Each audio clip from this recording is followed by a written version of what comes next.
생카 퍼펙트 힙 자주 쓰시죠? 저 20살 때만 해도 이거 사려고 일본도 갔었었는데요. 이게 진짜 요물이죠. 이게 씻고 나면 얼굴이 깨끗하고 뽀드득해지고 되게 개운한 느낌이 들어요. 근데 이 개운한 느낌이 피부가 망가지고 있다는 거 모르셨죠? 단기적으로는 되게 개운하고 좋을 수는 있는데요. 이게 점점 속건조를 유발하고 결국은 악건성까지 만들 수 있어요. 목마르다고 바닷물을 드시면 될까요? 안 될까요?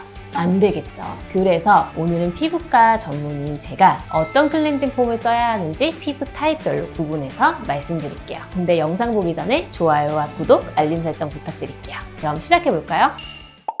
클렌징 폼은 선크림이나 좀 두꺼운 화장품을 지우는 용도로 쓰는 걸로 아는데 그걸로 좀 피부가 많이 나빠지나요? 네, 맞아요. 그렇게 생각하실 수 있는데요. 이 클렌징 폼의 성분에 따라서 달라집니다. 클렌징 폼은 크게 알칼리성과 산성으로 나뉠 수 있는데요. 알칼리성으로 갈수록 피부 장벽을 무너뜨리고요. 약산성으로 갈수록 피부 장벽을 덜 무너뜨린다고 보시면 돼요. 그런데 여기서 생카 퍼펙트 힙은 알칼리성이죠. 포타슘 하이드록사이드라는 성분으로 되어 있는데요. 이 성분이 우리 각질층 사이사이를 메꾸고 있는 지방을 녹여 없애요. 그럼 어떻게 되겠어요? 바로 미세한 틈이 생기고요. 이 틈을 통해서 세균 같은 게 들어와서 여드름이나 모낭염을 유발할 수 있고요. 사이로 물이 날아가면서 피부가 점점 건조해지고 속건조가 생기게 되는 거죠. 그러면은 굉장히 생카가 위험한 건데 네. 아예 쓰면 안 되는 건가요? 절대 안 됩니다. 다만 너무 심한 지성이거나 화장을 두껍게 하시는 분들은 쓰고 싶은 분들이 있을 수 있어요. 그런 분들은 겨울에는 일주일에 한 번, 여름에는 일주일에 2번 정도만 쓰시는 거를 추천을 드려요. 그런데 내가 좀 건조하고 민감한 피부다 하시는 분들은 절대 쓰시면 안 되고요. 예를 들어서 내가 세수하고 나서 바로 땡기는 느낌이 든다 하시면 절대 다시는 쓰시면 안 되죠. 선생님, 그러면 네. 어떤 클렌징 폼을 쓰면 좋을까요? 클렌징 폼을 고를 때는 3가지 정도를 고려하시는 게 좋은데요. 첫 번째는 내 피부 타입이 어떤지, 두 번째, 화장을 어떻게 하는지, 세 번째, 계절에 따라서 어떻게 써야 되는지를 생각을 해보시면 돼요. 근데 먼저 저는 피부 타입에 따라서 구분을 해드릴게요. 나는 좀 건성 피부고 피부가 잘 당기는 타입이야 하면 제가 실제로 겨울에 많이 하는 방법인데요.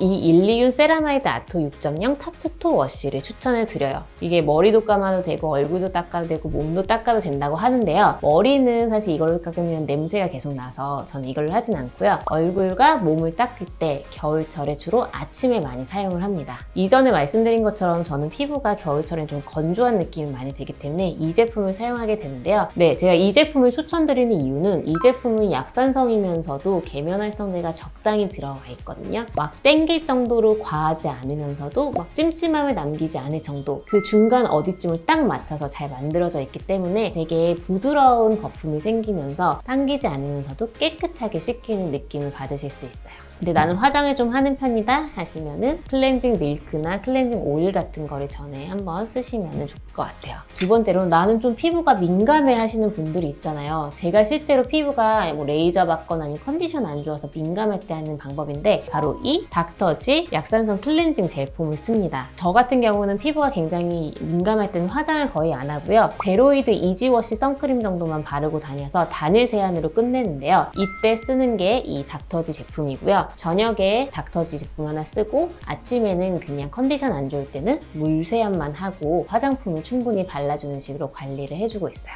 근데 이게 약산성인 제품들이 네. 좀 안 닦이는 느낌이 좀 들지 않나요? 맞아요. 그래서 사실은 화장을 두껍게 하신 분들은 이거 전에 클렌징 밀크 같은 걸 좀 사용을 하셔야 되는데요. 아까 말씀드린 것처럼 저는 피부 컨디션 안 좋을 때는 화장을 되도록 안 하고 제로이드 이지워시 같은 선크림만 바르고 다니기 때문에 그 정도는 이 제품으로도 충분히 닦아내실 수 있습니다. 근데 이거를 씻고 나서 약간 뽀득뽀득한 느낌이 없으면서 미끈미끈 약간 잔여물이 남은 것 같다 느낌인 경우가 많습니다. 그게 오히려 피부는 촉촉하게 잘 유지가 되는 거기 때문에 걱정 마시고 그 위에 로션 크림을 발라주시면 돼요. 절대 얼굴 트러블을 유발하지 않아요. 그리고 다음으로는 우리 지성인 분들이 가장 클렌징 폼에 관심이 많은 걸로 알고 있는데요. 제가 자주 추천드렸던 라운드렛 독도 클렌저입니다. 실제로 제가 여름에는 복합성 피부라 이거를 진짜 많이 쓰는데요. 이 제품 같은 경우에는 약산성이면서도 약간 설명드린 앞에 제품보다 더 쫀쫀하고 깨끗하게 닦이는 거품이 생기거든요. 계면 활성제가 좀 더 많이 들어있기 때문에 약산성으로 세안을 하시더라도 우리 지성인 분들도 계속 개운한 느낌을 받으실 수 있는 제품입니다. 저는 저는 이거 같은 경우는 바로 이제 거품을 좀 내서 쓰는 걸 좋아해서요. 이 꿀조합이 이 마켓컬리에서 산 요 망을 이용해서 거품을 내서 거품으로만 충분히 닦아내주시면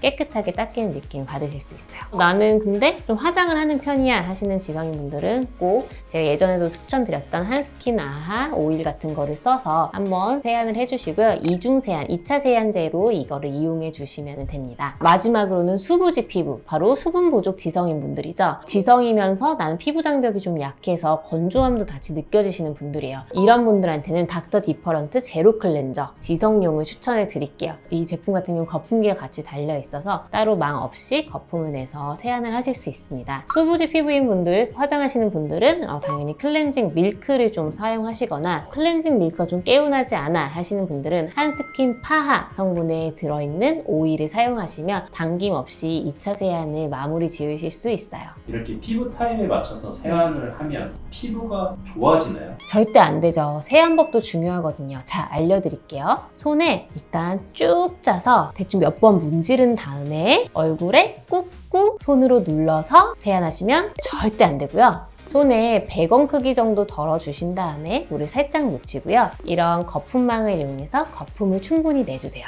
거품이 충분히 나면 그 거품만으로 피부결을 정리하듯이 닦아준다고 생각을 해주시면 되고요. 절대 놓치면 안 되는 부분, 얼굴 끝에, 이 턱 끝에 꼭 깨끗하게 닦아주세요. 그리고 물의 온도는 어떻게 할까요? 뜨거운 물, 찬물 절대 안 되겠죠? 이온수를 이용해서 충분히 닦아내주시면 세안이 완료됩니다.